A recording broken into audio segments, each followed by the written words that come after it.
The morning light filtered through the blinds of the small office tucked away in the corner of Westlake University's mathematics building. Dr. Elena Patel sipped her tea, savoring the moment of quiet before her students would arrive for office hours. At 42, she had spent nearly 2 decades teaching at this modest state school, content with her life despite the fact that her brilliance often went unnoticed in the wider academic world. Elena ran her fingers through her graying hair and adjusted her simple glasses. Unlike many of her colleagues who chased prestige and recognition, she found joy in the everyday miracles of mathematics and in watching understanding dawn on her students' faces. Her office walls were covered not with awards or accolades, but with thank you cards from former students whose lives she had touched over the years. Another day, another equation, she mumbled to herself with a small smile as she reviewed her lecture notes for the day's calculus class. A knock at her door broke her concentration. "Come in," she called, expecting to see one of her students seeking help with homework. Instead, Dr. Robert Chen, the head of the mathematics department, stepped into her office, tall and always dressed in impeccably pressed clothes. He carried himself with the confidence of someone who had graduated from an Ivy League school and never let anyone forget it. "Morning, Helena," he said, his voice carrying that slight tone of condescension she had grown used to over the years. "Did you see the email about the department meeting this afternoon? We need to discuss budget cuts again." Elena nodded. "Yes, I'll be there." Good, Robert said, then paused, his eyes catching sight of the academic journal open on her desk. "Ah, reading about the Hamilton Prize problem, are you? Quite the buzz in the mathematics world right now." Elena glanced down at the journal. The prestigious Hamilton Institute had announced a competition to solve a mathematical theorem that had stumped experts for nearly 50 years. The problem involved complex patterns in prime numbers that, if solved, could revolutionize modern cryptography and data security systems. "Just curious," she replied with a shrug. "It's an interesting challenge." Robert let out a chuckle that made Elena's cheeks burn slightly. "Well, don't get your hopes up about solving it. The best minds at Harvard, MIT, and Oxford have been working on this for decades. Lou from Princeton has a team of 30 researchers, and they've been stuck for years." He tapped the journal page. "They're saying it might be another decade before anyone cracks it. Anyway, see you at the meeting." After he left, Elena stared at the journal, reading through the problem statement again. Unlike Robert, she didn't see a mountain too high to climb. Instead, she saw patterns and possibilities. There was something about this problem that called to her, like a puzzle piece that might fit perfectly with some of the work she had been doing in her spare time. That evening, after teaching her classes and sitting through the tedious budget meeting, where Robert talked over her twice, Elena drove home to the small house she shared with her mother. Since her father had passed away 5 years ago, Elena had moved back home to care for her mom, whose health was slowly declining. It wasn't the life she had imagined for herself in her 40s, but she faced it with the same quiet determination she brought to everything else. "How was your day, sweetheart?"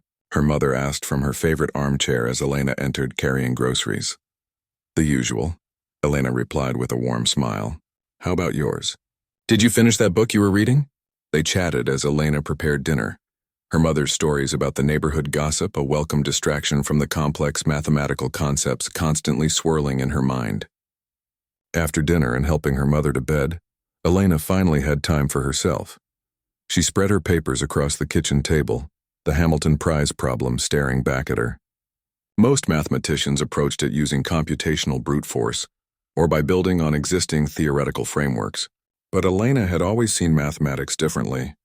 Where others saw abstract symbols, she saw shapes, colors, and patterns, a gift of perspective that had helped her throughout her career, but had also marked her as somewhat unconventional in academic circles. "Let's look at you from a different angle," she whispered to the problem. On the page, for weeks, Elena fell into a routine. She taught her classes during the day, cared for her mother in the evening, and stayed up late working on the problem. She drew diagrams and patterns that covered every inch of the whiteboard she had installed in her home office. Her approach wasn't following any established methodology. Instead, she was building a bridge between number theory and geometric visualization that few had explored before. Her colleagues would have been surprised by her dedication. At the university, Elena was known as reliable, but unremarkable. She published papers occasionally in decent journals, but wasn't considered a mathematical powerhouse. At department functions, she was often left standing alone while others networked and boasted about their latest research breakthroughs. During one such gathering to welcome a new faculty member, Helena stood near the refreshment table, half listening to Robert brag about his graduate school days to the newcomer. "Dr. Patel," a voice said beside her, and Helena turned to see Dr. Lydia Wong, one of the few colleagues she considered a friend. "Hiding by the cookies again?" Lydia teased, grabbing a drink. Helena smiled. "You know me too well. What have you been up to lately? I haven't seen you in the faculty lounge much." "Just teaching and taking care of Mom," Elena replied, hesitating before adding, "And I've been looking at the Hamilton problem in my free time." Lydia's eyebrows shot up. "Really? That's ambitious?" "Just for fun," Elena clarified quickly, not wanting to seem presumptuous. "It's a good brain exercise." "Well, be careful not to mention it around Robert," Lydia whispered, nodding toward their department head. "He applied for a grant to work on that problem and got rejected. Sore spot." That explained his dismissive attitude, Elena thought. As the weeks turned into months, Elena's kitchen whiteboard became a complex web of interconnected ideas. She had taken an approach that combined visual geometry with number theory, in a way that felt natural to her but would have seemed strange to most of her peers. While caring for her mother one evening, an idea struck her so forcefully that she nearly dropped the laundry basket she was carrying. "Mom, I need to write something down," she said hurriedly. Rushing to grab a pen and paper, her mother smiled knowingly. "That's your math face. Go on. I know better than to get between you and a good idea." That night, Elena made a breakthrough that connected two seemingly unrelated aspects of the problem. She didn't realize she had been working for 6 straight hours until she noticed the sun beginning to rise. Exhausted but exhilarated, she finally went to bed, her dreams filled with dancing numbers and geometric shapes. The next day at the university, Elena found it hard to focus on her teaching. Her mind kept drifting back to her work from the night before. During her afternoon advanced calculus class, a student's question about pattern recognition triggered another insight. "Hold that thought," she told the bewildered student, furiously scribbling in her notebook as the class watched in curious silence. By the time the monthly faculty meeting rolled around the following week, Elena had filled 3 notebooks with calculations and diagrams. She brought one with her to the meeting, unable to tear herself away from the problem even for a couple of hours. As Robert droned on about department rankings and publication requirements, Elena found herself sketching a new approach in the margins of her meeting agenda. The voices around her faded as a pattern emerged in her mind with perfect clarity, like a constellation suddenly becoming visible in a night sky. She stared at her notebook, her heart racing. Could it really be this simple? This elegant? She quickly worked through a series of calculations, checking and double-checking her work. The pieces fit together with a precision that took her breath away. Around her, the meeting continued. Someone was complaining about parking permits. Another person was discussing the university's new online learning platform, but Elena was miles away, standing on the precipice of something. Momentous, what her colleagues didn't know, what they had never bothered to discover, was that beneath Elena's quiet exterior lay one of the most creative, mathematical minds of her generation. While they saw an ordinary professor who taught calculus to undergraduates, they missed the woman who saw mathematics as a living, breathing entity with secrets waiting to be unlocked. As the meeting drew to a close, Elena gathered her things, her mind still swimming with the implications of what she had just discovered. She caught Robert looking at her with mild irritation. "Did you hear anything I said about publication requirements, Elena?" he asked. She nodded absently. "Yes, of course. Good, because the university expects more from you this year. We can't all coast by just teaching." The old Elena might have shrunk under his criticism, but the woman who had just glimpsed the solution to one of mathematics' most challenging problems merely smiled. "I'm working on something now. Actually," she said quietly. "Well, let's hope it's better than your last paper," he replied dismissively. "We need to improve our department's reputation." Little did he know that the unassuming woman walking out of his meeting room was about to turn the mathematical world upside down, and it would take her just 47 seconds to prove it. The Hamilton Prize. Problem haunted Elena's thoughts day and night. 2 months had passed since she first read about it in that academic journal, and now her home office walls were covered with papers filled with calculations, geometric diagrams, and colorful sticky notes connecting different concepts. Her mother jokingly called it her beautiful mind wall, though Elena insisted there was a perfect order to the apparent chaos. "I'm heading to bed, honey," her mother called from the hallway one evening. "Don't stay up too late with your numbers again." Elena looked up from her desk and glanced at the clock. Nearly midnight. She'd been working for 6 hours straight after coming home from teaching. "Just a little longer, Mom. I think I'm onto something." After hearing her mother's bedroom door close, Elena stretched and walked to the kitchen for another cup of tea.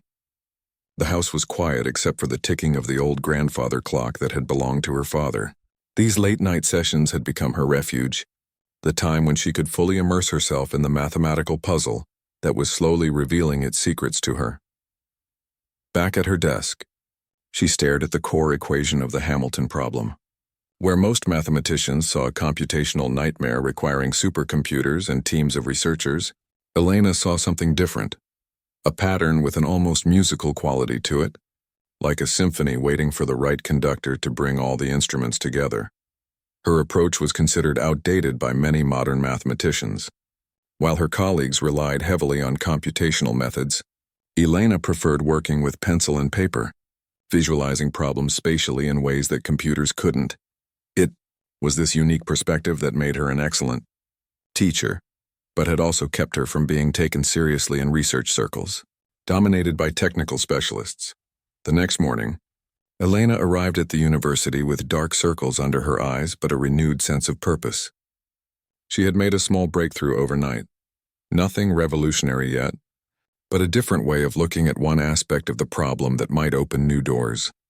As she unlocked her office door, she nearly bumped into Dr. Chen, who was walking past with Dr. Thomas Harris, the university's Dean of Sciences.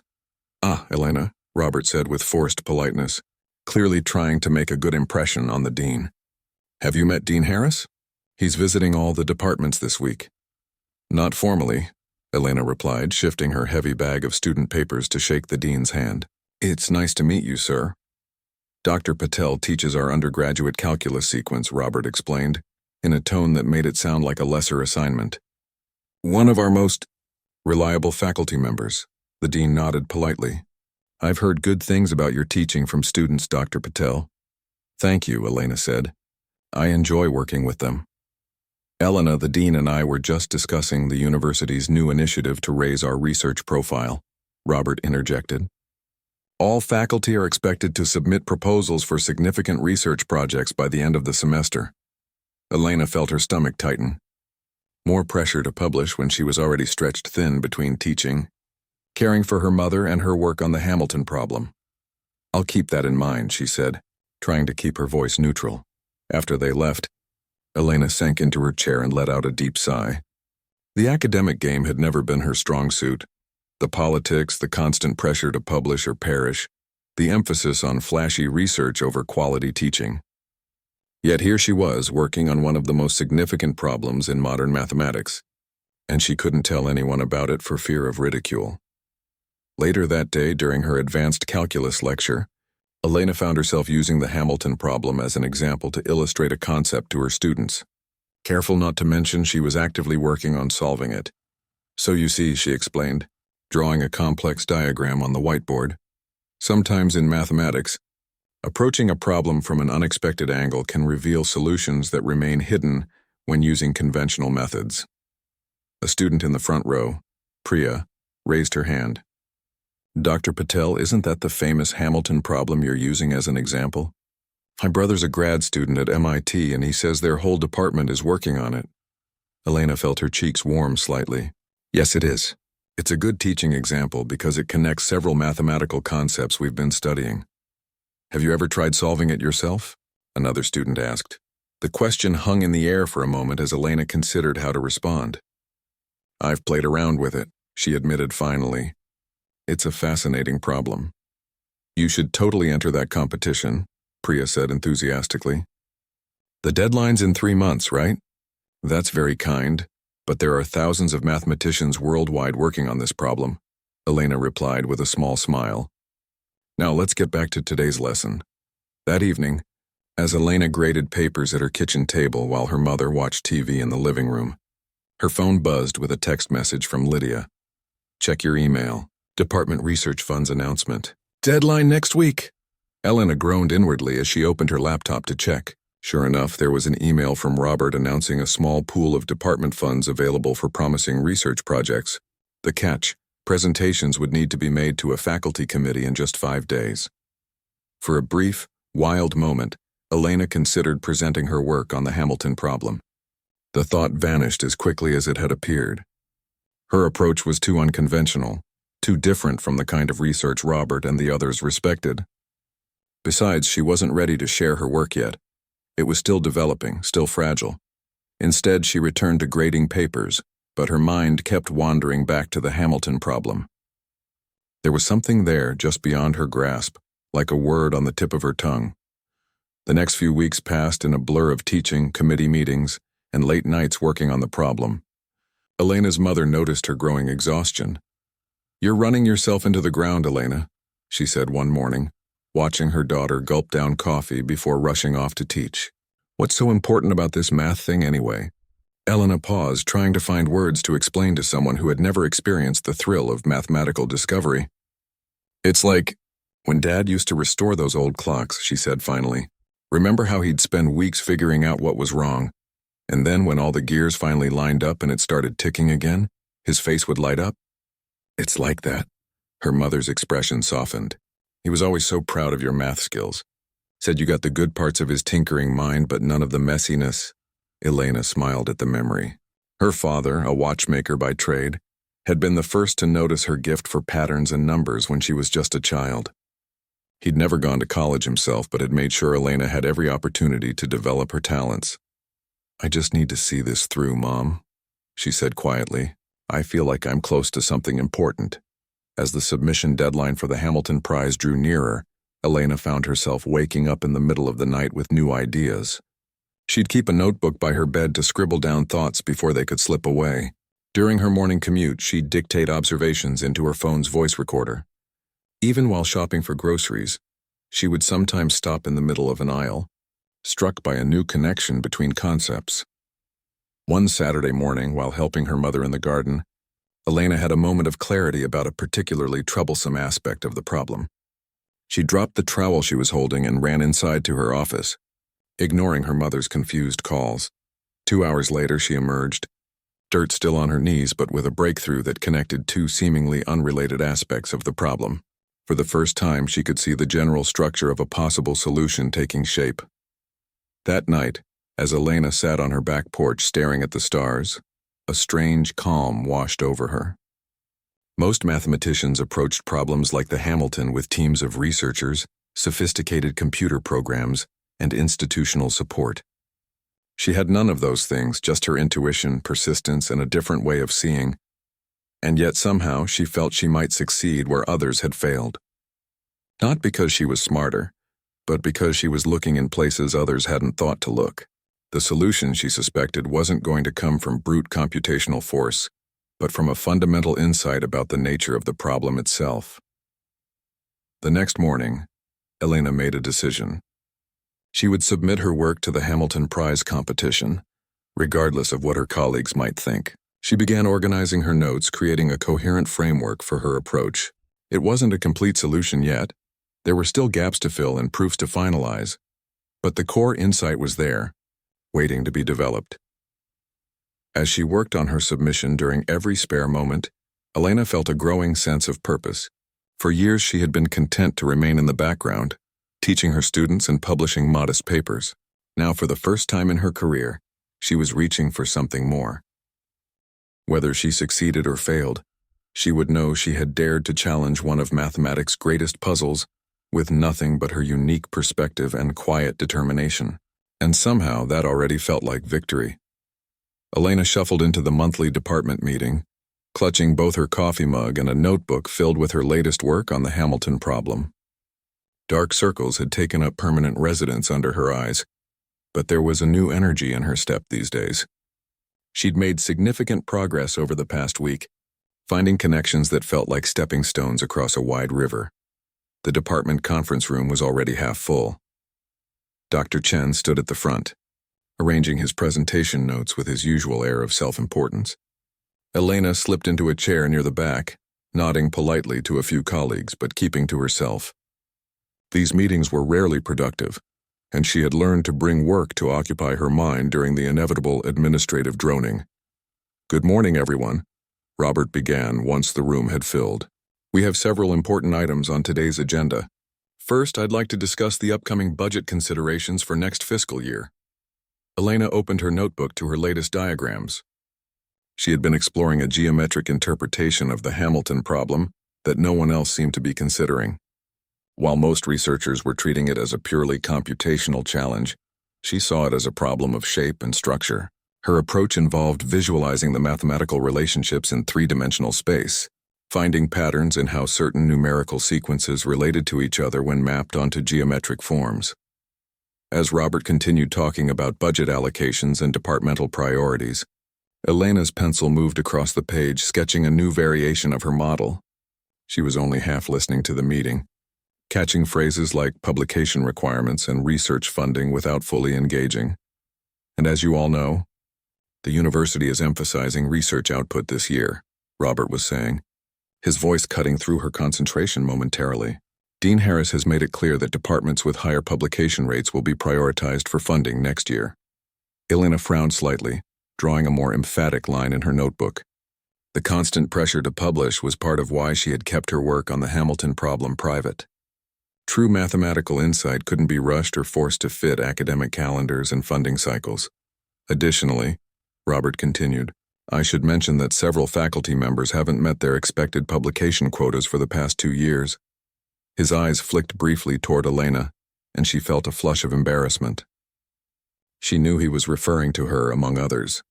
Her teaching evaluations were consistently excellent, but in the currency of academia, that counted for little compared to research output.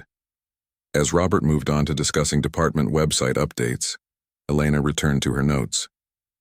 There was something about the pattern she was mapping that wasn't quite right. She erased a section and redrew it, considering a different arrangement. The meeting droned on. Someone was now discussing changes to the curriculum committee. Elena's mind wandered deeper into her mathematical world, the voices around her becoming mere background noise as she focused on the problem. She had been stuck on one particular aspect for weeks, how certain prime number sequences behaved within her geometric framework. The patterns seemed almost right, but there was an inconsistency she couldn't resolve. She had tried dozens of variations, but none had fully clicked. Absently, she sipped her now cold coffee and stared at her diagram. What if she was approaching this from the wrong angle? What if instead of trying to force the numbers to fit her model, she adjusted the model to reflect what the numbers were actually doing? She sketched a quick revision, rotating her perspective on the geometric structure. That was better, but still not quite right.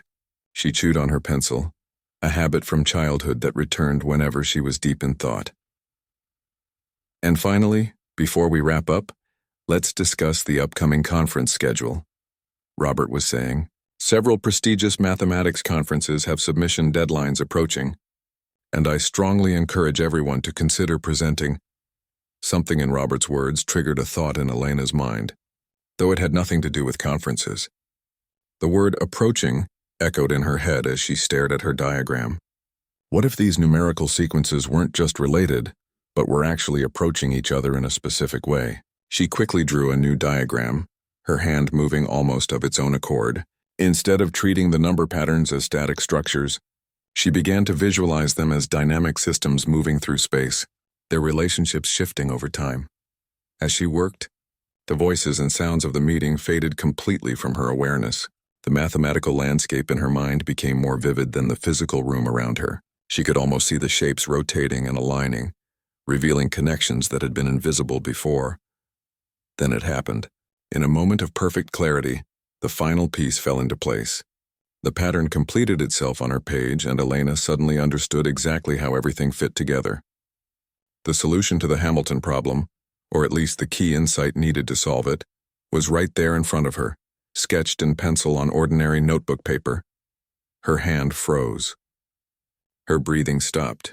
Time itself seemed to pause as the magnitude of what she had just discovered washed over her. "Dr. Patel?" The voice seemed to come from very far away. Elena blinked, slowly returning to the conference room, to the meeting, to reality. Dr. Patel, do you have something to add? Robert was looking at her with mild annoyance. Several other faces had turned in her direction as well. What? Elena asked, her voice slightly dazed. You gasped quite loudly, Robert said. Is there a problem with the conference schedule? Elena looked down at her notebook, at the diagram that represented a breakthrough that had eluded the world's top mathematicians for decades. She had solved it.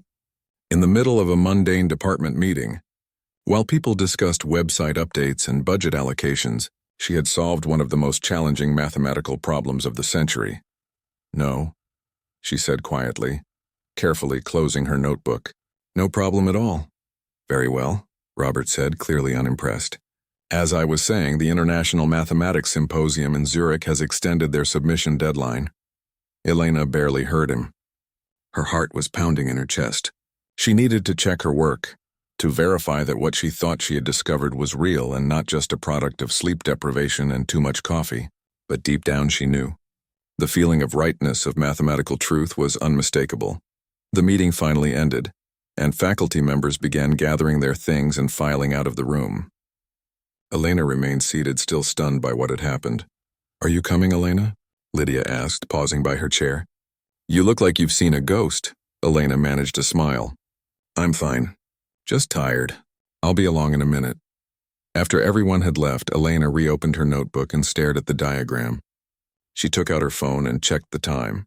The entire breakthrough had occurred in just 47 seconds. Less than a minute to solve what countless mathematicians had struggled with for years. She carefully took a photo of her work, then another and another, afraid somehow that it might vanish if she didn't preserve it.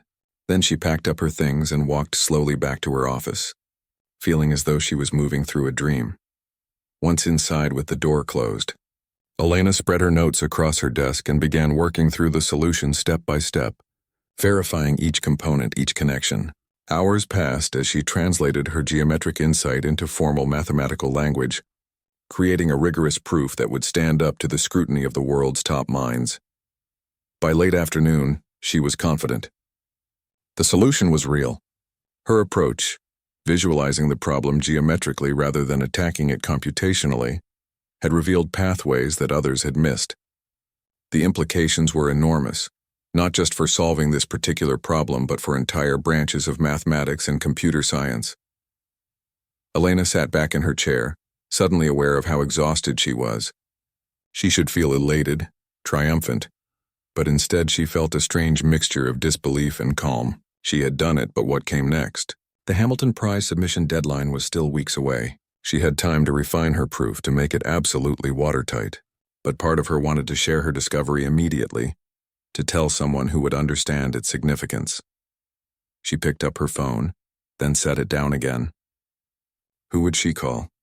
Her colleagues in the department would likely be skeptical, especially Robert, who had dismissed the possibility of anyone solving the problem anytime soon. Her friends outside academia wouldn't grasp the importance. Her mother would be proud, but wouldn't understand the mathematics. In this moment of her greatest achievement, Elena found herself alone with her discovery. As the reality of what she had accomplished slowly sank in, a smile spread across her face. It didn't matter if no one else knew yet, she knew. In a plain conference room during a boring department meeting, she had seen something beautiful and true that no one else had seen before. And soon the world would see it too. She gathered her notes carefully, placing them in a folder that she tucked securely into her bag. Tomorrow she would begin preparing her formal submission to the Hamilton Prize Committee. But tonight she would go home and tell her mother that she had done something remarkable, even if she couldn't explain exactly what it was. As she left her office and walked through the quiet evening campus, Elena felt lighter than she had in years. The stars were coming out overhead, constants in an ever-changing universe, just like the mathematical truths she had spent her life exploring, and in one of which she had just revealed to the world. The Hamilton Prize submission system was surprisingly simple, just an online form with fields for contact information, academic credentials, and a space to upload the solution paper. Elena hesitated before clicking the submit button, her finger hovering over the mouse. 2 weeks had passed since her breakthrough moment in the department meeting.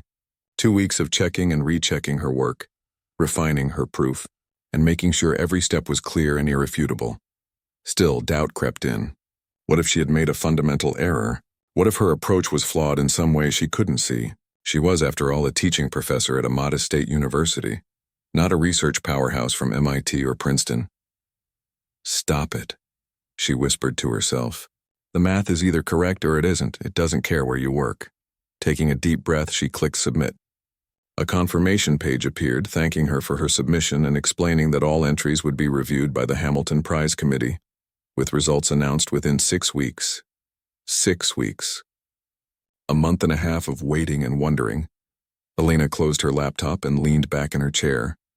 She had told no one at the university about her submission, not even Lydia. Only her mother knew, though she didn't understand the mathematics involved, just that Elena had solved a difficult problem that mattered to her. The next few weeks passed in a strange blur. Elena taught her classes, attended faculty meetings, and tried to carry on as usual while constantly fighting the urge to check her email every 5 minutes. The Hamilton Prize Committee wouldn't contact her unless her solution warranted further review, but that didn't stop her from hoping. 3 weeks after her submission, Elena was grading papers in her office when there was a knock at her door. "Come in," she called, expecting a student. Instead, Dr. Chen entered looking unusually serious. "Elena, do you have a moment?" "Of course," she said, setting aside her grading. "What can I help you with?" Robert closed the door behind him and took a seat across from her desk. "I received an unusual email this morning," he said, his tone measured. "From Dr. Catherine Lin at the Hamilton Institute." Elena felt her heart skip a beat. Catherine Lin was the chair of the Hamilton Prize Committee. "Oh," she managed, trying to keep her voice neutral. "Yes," Robert continued, watching her closely. "She wanted to verify that you are indeed a member of our mathematics faculty. Apparently, you've submitted a solution to their prize problem." There was an unspoken question in his words, a hint of disbelief that bordered on accusation. "That's right," Elena said simply. "I did." Robert's eyebrows rose slightly. "I see. And you didn't think to mention this to the department, or to consult with colleagues who might have provided valuable input?" Elena felt a flash of annoyance. "The competition rules allow for individual submissions, Robert. And frankly, I wasn't sure my approach would be taken seriously here." "What approach is that exactly?" "A geometric visualization framework that reveals pattern connections not visible through purely computational methods." Even as she spoke, Elena knew how unconventional it sounded. Robert leaned back in his chair, his skepticism evident. "Elena, you do understand that the Hamilton problem has stumped the world's leading mathematicians for decades? Teams with supercomputers and massive resources have made little progress. I'm aware of that. And you believe you've solved it? Alone? With geometric visualization?" The condescension in his voice was unmistakable. Elena straightened in her chair. "Mathematics isn't about resources or titles, Robert. It's about seeing patterns and connections. Sometimes a fresh perspective is exactly what's needed." Robert sighed as if dealing with a stubborn child. "I've responded to Dr. Lin confirming your position here. But Elena, I have to say I'm concerned about how this might reflect on the department if your submission is, well, not what they're looking for." The implication stung, but Elena kept her expression neutral. "I understand your concern, but my work stands on its own merits." After Robert left, Elena sat at her desk, a mix of emotions washing over her. She hadn't expected the Hamilton Institute to contact her university so quickly. What did that mean? Were they taking her submission seriously, or just verifying her credentials before dismissing her work? She didn't have to wait long to find out. The next morning, an email arrived from Dr. Catherine Lin herself. "Dear Dr. Patel," it began, "the Hamilton Prize Committee has conducted a preliminary review of your submission. Your approach is unconventional and warrants further examination.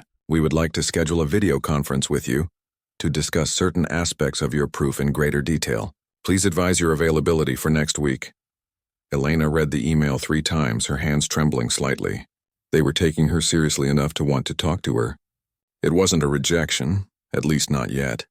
She responded with her availability and spent the next few days in a state of nervous anticipation, rehearsing explanations for the trickier parts of her proof and preparing to defend her approach. When the day of the video conference arrived, Elena set up her laptop in her office. closed the door, and tried to calm her racing heart.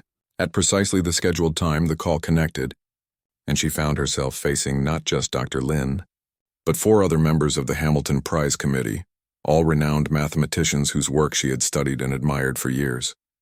"Dr. Patel," Catherine Lin began, her face serious. "Thank you for joining us today. We have reviewed your submission and have several questions." What followed was 2 hours of intense mathematical discussion. The committee members took turns challenging different aspects of her proof, testing her understanding and questioning her methodology. Elena defended her work point by point, explaining her reasoning with growing confidence as she saw them engaging seriously with her ideas. "Your geometric approach is certainly unusual," said Dr. Hiroshi Tanaka, a committee member from Tokyo University, "but I'm particularly interested in how you made the connection between these seemingly unrelated sequences on page 17. Elena explained her insight, using the whiteboard in her office to sketch the 3-dimensional structure she had visualized. She could see the spark of understanding in Dr. Tanaka's eyes as he nodded slowly. "Ingenious," he murmured. "Unorthodox, but ingenious." As the questioning continued, Elena realized something important was happening. They weren't dismissing her work outright. They were testing it, challenging it, treating it as a serious contender. Finally, after exhaustive examination of her proof, Dr. Lin spoke. "Dr. Patel, we appreciate your time today. Your solution contains elements that are highly original. We will need to verify your results independently, of course, but I must say, your approach offers a perspective that none of us had considered." Elena nodded, not trusting herself to speak. "We will be in touch," Dr. Lin concluded. Ending the call, Elena sat in her silent office, emotionally and intellectually drained. She had held her own with some of the finest mathematical minds in the world. Whatever happened next, that knowledge gave her a quiet sense of validation. The next 2 weeks passed in a strange limbo. Elena hadn't heard anything further from the committee, and she began to wonder if they had found a fatal flaw in her work that she had missed. She tried to focus on her teaching and other responsibilities, but the waiting was excruciating. Then, on a rainy Tuesday afternoon, Elena received another email from Dr. Lin. Her heart pounding, she opened it. "Dear Dr. Patel, after thorough examination and verification of your submission, the Hamilton Prize Committee has determined that your solution to the problem is correct. The elegant geometric framework you developed provides not only the answer we sought, but opens new pathways for research in several related fields. This is a remarkable achievement. As is customary with breakthroughs of this magnitude, we request your presence at the Hamilton Institute's annual conference next month to present your solution. This will allow the broader mathematical community to engage with your work. Please confirm your willingness to attend. Congratulations, Dr. Patel. Your contribution to mathematics will be long remembered." Elena read the email again and again, scarcely believing the words. They had verified her solution. They thought it was correct. More than that, they called it remarkable, a breakthrough. She had done it. Actually done it. With shaking hands, she called her mother. "Mom, remember that math problem I was working on? They say I solved it. They want me to present it at a big conference." Her mother's proud reaction. Loud exclamations of joy followed by immediate questions about what she would wear to the conference made Elena laugh through tears of relief and happiness. The news spread quickly through the mathematics department. By the next morning, Elena's typically quiet office had become a hub of activity, with colleagues stopping by to offer congratulations, some sincere, others clearly stunned that she, of all people, had achieved such a feat. Robert Chen's reaction was particularly telling. He appeared at her door with a forced smile. "Elena, this is unexpected. Congratulations." "Thank you, Robert," she replied simply. "The department will certainly benefit from the attention this brings," he added, already thinking of the institutional advantages. "We should discuss how to leverage this in our next funding proposal." Elena just nodded, unsurprised by his focus on departmental politics rather than the mathematics itself. As word of her achievements spread beyond the university, Elena began receiving emails and calls from mathematicians around the world, all eager to understand her approach. Journalists requested interviews. The university president issued a glowing press release. suddenly proud of the quiet professor few had noticed before. Through it all, Elena maintained a sense of calm. The validation was sweet, yes, but it wasn't why she had pursued the problem in the first place. She had done it because she saw a pattern no one else had seen, because the problem had called to her, because solving it had been its own reward. As she prepared for the Hamilton Institute conference, organizing her presentation and planning how to explain her insights to the world's mathematical elite, Elena felt a quiet confidence she had never known before. She had always been a teacher at heart, finding joy in helping others understand. Now she would teach the teachers, share her vision with those who had never thought to look where she had looked. And perhaps, just perhaps, they would finally see her. The Hamilton Institute stood like a temple to mathematics, all clean lines and perfect angles, its modern glass and steel structure reflecting the clear blue sky. Elena paused at the bottom of the wide steps leading to the entrance, taking a moment to steady her breathing. Inside that building, hundreds of the world's most brilliant mathematical minds were gathering for the annual conference, and she was about to present her solution to them all. "You've got this," she whispered to herself, clutching her presentation folder a little tighter. Her mother had wanted to come for moral support, but Elena had gently discouraged her. This was a highly technical conference, and her mother would have been bored and out of place. Instead, they'd agreed she would come to the award ceremony the following evening, if things went well today. As Elena climbed the steps, she spotted Dr. Catherine Lynn waiting in the lobby. The committee chair smiled warmly as Elena approached. "Dr. Patel, welcome to the Hamilton Institute. I'm so glad you could make it." "Thank you for having me," Elena replied, trying to keep her voice steady. "I admit I'm a bit nervous." Catherine nodded understandingly. "That's perfectly natural. But remember, your work has already been verified by the committee.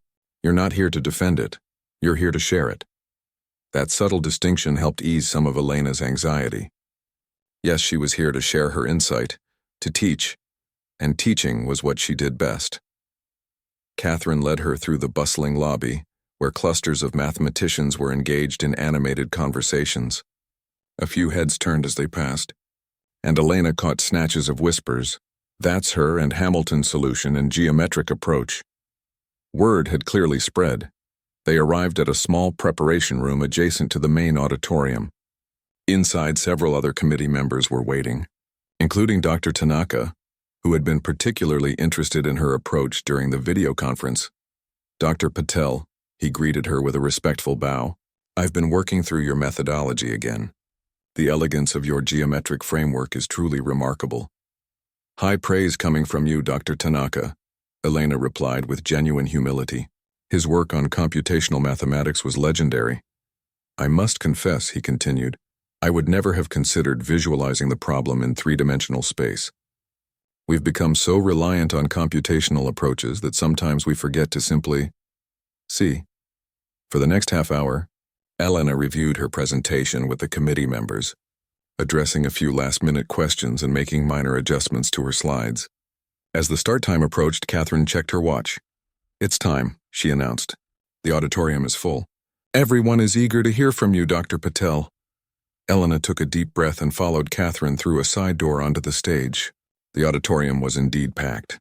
Row after row of attentive faces all turned toward her. At the front, she recognized some of the most prominent names in mathematics, people whose papers she had studied throughout her career. In the middle row sat younger researchers and graduate students hungry for new ideas. And in the back, she spotted a few familiar faces from her own university, including Robert Chen, who had apparently decided this was too significant to miss. Catherine stepped up to the microphone first. "Ladies and gentlemen, welcome to the highlight of this year's conference. As you know, the Hamilton Prize problem has challenged mathematicians for decades, with many believing it might remain unsolved for years to come. Today we have the honor of hearing from Dr. Elena Patel, who has not only solved this problem, but has done so with an approach that opens new pathways for mathematical exploration." A murmur ran through the crowd, part excitement, part skepticism. Elena could feel the weight of hundreds of analytical minds, ready to dissect her every word. Catherine continued, "Dr. Patel is a professor of mathematics at Westlake University, where she has taught for nearly 20 years. Her solution to the Hamilton problem came not from massive computational resources or large research teams, but from a unique geometric perspective that many of us had overlooked. Please join me in welcoming Dr. Elena Patel. The applause was polite but reserved as Elena took the podium. She adjusted the microphone, took a sip of water, and looked out at the sea of faces. "Thank you, Dr. Lin," she began, her voice steadier than she had expected. For decades, the Hamilton problem has been approached primarily as a computational challenge, something to be solved through brute force calculation or increasingly complex algorithms. She clicked to her first slide, showing the traditional representation of the problem. But what if we've been looking at it wrong? What if, instead of seeing it as a problem of calculation, we see it as a problem of shape and pattern? For the next 10 minutes, Elena walked the audience through her approach, starting with the basic principles and building toward her breakthrough insight. She explained how visualizing the number sequences as three-dimensional structures revealed connections that remained hidden in traditional formats. She showed how certain mathematical relationships became obvious when viewed from the right angle, literally. As she spoke, she could see the expressions in the audience changing. Initial skepticism gave way to curiosity, then to dawning understanding. When she described the key insight that had come to her during that departmental meeting, she saw several prominent mathematicians sit forward in their seats, their eyes widening. The solution, therefore, isn't found through more powerful computation, Elena explained, showing her final diagram, but through recognizing this fundamental pattern relationship, which, once seen, can be verified through relatively simple mathematics. She clicked to her final slide, showing the formal proof in all its elegant simplicity. "And that's it," she concluded. "The Hamilton problem yields not to force but to perspective." For a moment, complete silence filled the auditorium. Elena's heart pounded in her chest. Had she failed to explain clearly? Had she made some error she hadn't caught? Then, from the front row, Dr. Alejandro Rivera, a Fields Medal winner whose work had defined modern number theory, slowly stood up. He looked at Elena with an expression of pure mathematical appreciation, then began to applaud. Like a wave, the applause spread through the auditorium, growing louder and more enthusiastic. Soon the entire audience was on their feet, the skepticism completely gone, replaced by the pure joy that mathematicians feel when presented with an elegant truth. Elena stood at the podium, overwhelmed by the response.